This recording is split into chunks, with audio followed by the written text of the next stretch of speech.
বন্ধুরা, আজকের ভিডিওতে জানবো কর্ণ কেন গন্ধর্বদের সঙ্গে যুদ্ধ করতে করতে হঠাৎ যুদ্ধক্ষেত্র ছেড়ে পালিয়েছিলেন। গন্ধর্বরা কিভাবে কৌরবদের পত্নী ও কৌরবদের বন্দী করেছিলেন। ভীম ও অর্জুন গন্ধর্বদের কাছ থেকে দুর্যোধনদের ও তাদের পত্নীদের কিভাবে মুক্ত করেছিলেন। সেই সময় কর্ণ কি করছিলেন এবং কোথায় পালিয়েছিলেন, এই সবই জানাবো। এই সব জানতে ভিডিওটি শুরু থেকে শেষ পর্যন্ত দেখতে হবে। এই কাহিনীটি আছে মহাভারতের বনপর্বে। তাহলে বন্ধুরা, দেরি না করে গল্পের মূল পর্বে প্রবেশ করা যাক। পাণ্ডবেরা পাশা খেলায় কৌরবদের কাছে রাজ্য বিষয় সম্পত্তি হেরে 12 বছরের জন্য বনবাস 1 বছরের অজ্ঞাতবাস কাটাতে গেছেন। সেই সময় কর্ণ বললেন, পাণ্ডবরা এখন বনে আছে, এই আমাদের সুযোগ। আমরা অস্ত্র শস্ত্র নিয়ে বনবাসী পাণ্ডবদের উপর ঝাঁপিয়ে পড়ব। পাণ্ডবেরা এখন বিশাল ঝামেলার মধ্যে রয়েছে, মনেও শান্তি নেই। বন্ধুবান্ধব রাজন্যবর্গও তাদের সহায় নেই। এই সময় তাদের উপর ঝাঁপিয়ে পড়ে মেরে ফেলবো ওদের। ব্যাস, দুর্যোধনেরও শান্তি, আমাদেরও শান্তি। কর্ণের কথা দুর্যোধনের বেশ মনে ধরল। তাঁরা যুদ্ধযাত্রায় বেরোলেন বটে, কিন্তু কৌরব সভায় মহামতি বেদব্যাস এসে উপস্থিত হওয়ায় যাওয়াটা তাঁদের হলো না। যদিও এই বাধাটা ছিল নিতান্তই সাময়িক। সুযোগ আবার এলো যখন এক ব্রাহ্মণ বনে বনে ঘোরা পাণ্ডবদের দুরবস্থার কথা এসে শোনালেন ধৃতরাষ্ট্রকে। সেই মুহূর্তে ধৃতরাষ্ট্রের সভায় দুর্যোধনও ছিলেন না, কর্ণও ছিলেন না, ছিলেন একমাত্র শকুনি। শকুনি এসে সমস্ত ব্যাপার বললেন দুর্যোধন ও কর্ণকে। পাণ্ডবেরা বিপাকে কষ্ট পাচ্ছেন শুনে কর্ণ খুব খুশি হলেন। সেই খুশিতে আনন্দিত হয়ে কর্ণ বললেন, মহারাজ দুর্যোধন, এই সমস্ত বসুন্ধরা এখন তোমার হাতের মুঠোয়। সামন্ত রাজারা তোমার আদেশের প্রতীক্ষা করছে সব সময়। ধন সম্পদ প্রাচুর্য প্রতিপত্তি যাই তোমার থাকুক, সেগুলো দেখে যদি পাণ্ডবদের কষ্টই না লাগলো, তাহলে সে সম্পদের মানে কি? তোমার সব কিছু আছে, তাদের কিছুই নেই। এই অবস্থাটা, এই বারবারান্ত তাদের দেখানো দরকার।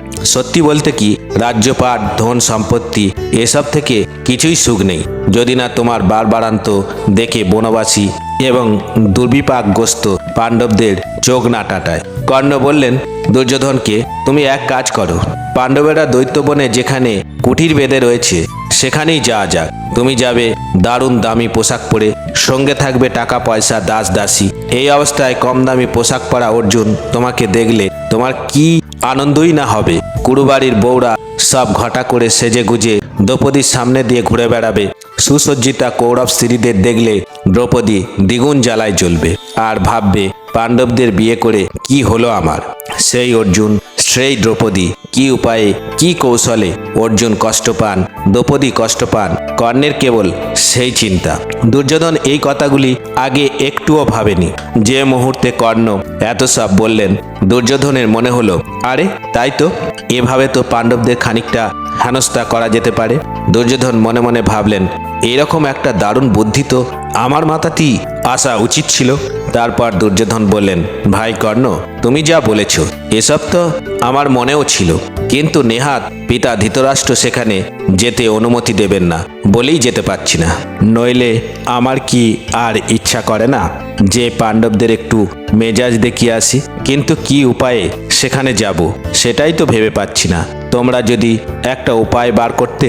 কর্ণ ও শকুনি বুদ্ধিমান মানুষ, তাতে আবার দুজনেই পরজীবী। তাই পরদিন সকালবেলায় ঘুম থেকে উঠে কর্ণ চলে এলেন দুর্যোধনের কাছে। এই প্রসঙ্গে বলে রাখা ভালো যে দুর্যোধনের রাজকার্যে কর্ণ এতটাই গুছিয়ে বসেছিলেন যে তার রাজ্যে কোথায় কি ঘটছে সবই কর্ণ জানতেন। সকালবেলায় কর্ণ এসেই বললেন, উপায় পাওয়া গেছে বন্ধু।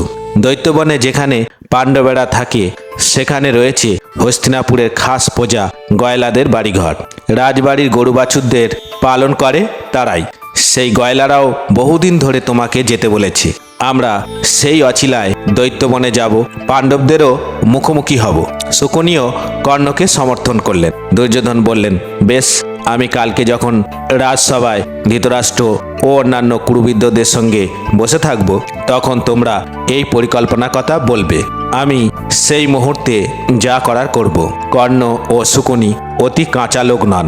তাঁরা ইতিমধ্যেই দৈত্যবনের এক গোয়ালাকে ধরে এনেছেন, যার প্রসঙ্গ তুলে কর্ণ গলা মিলিয়ে ধৃতরাষ্ট্রকে বললেন, ঘোষপল্লীতে একবার যাওয়া দরকার।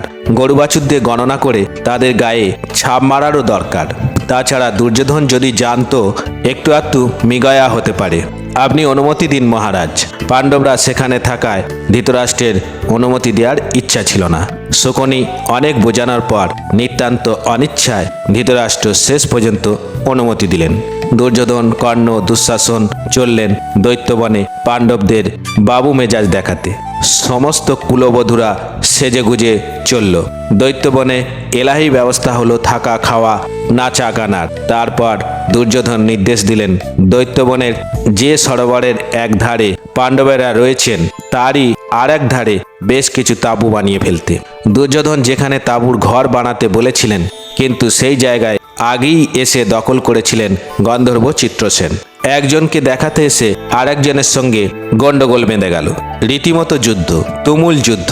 পাণ্ডবেরা পরপারেই রয়েছেন, তাদের সামনেই যুদ্ধ হচ্ছে। কাজেই দুর্যোধনের তরফে এটা মান সম্মানের ব্যাপার। প্রধান প্রধান সৈনিকদের দিয়ে গন্ধর্বদের কিছুই করা গেল না। অতএব দুর্যোধনের সম্মান বাঁচাতে যুদ্ধ করতে এলেন কর্ণ। গন্ধর্বদের সঙ্গে কর্ণের প্রচণ্ড যুদ্ধ হলো। কর্ণ অনেক গন্ধর্বদের মেরে ফেললেন বটে, কিন্তু গন্ধর্বরা চিত্রসেন মায়াযুদ্ধ জানতেন। দুর্যোধন ও দুঃশাসনেরা সবাই কর্ণের ভরসাতেই যুদ্ধ করছিলেন, কিন্তু বেশিক্ষণ নয়। চিত্রসেন এমন যুদ্ধ শুরু করলেন যে কর্ণ কিছুক্ষণ পরে দেখলেন রণক্ষেত্রে প্রায় তিনি একা। গন্ধর্বরা চিত্রসেনও বুঝেছে যে কর্ণই আসল যোদ্ধা।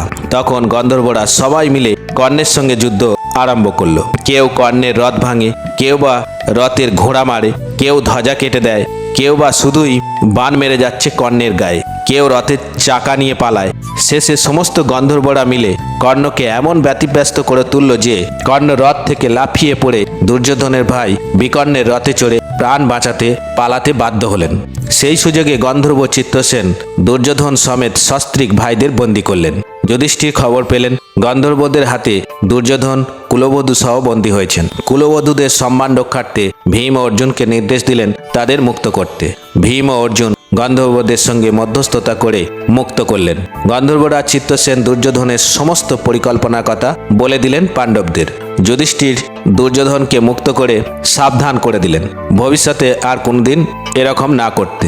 দুর্যোধন লজ্জায় মাথা নিচু করে হস্তিনাপুরের দিকে চললেন। বন্ধুরা, এই জন্য গন্ধর্বরা চিত্রসেনের সঙ্গে কর্ণের যুদ্ধ হয়েছিল এবং সেই যুদ্ধে দুর্যোধনকে ছেড়ে কর্ণ পালাতে বাধ্য হয়েছিলেন। বন্ধুরা, ভিডিওটি ভালো লাগলে বিধাতার কথা চ্যানেলটি সাবস্ক্রাইব করে লাইক ও কমেন্ট করবেন। আজ এই পর্যন্ত, নমস্কার।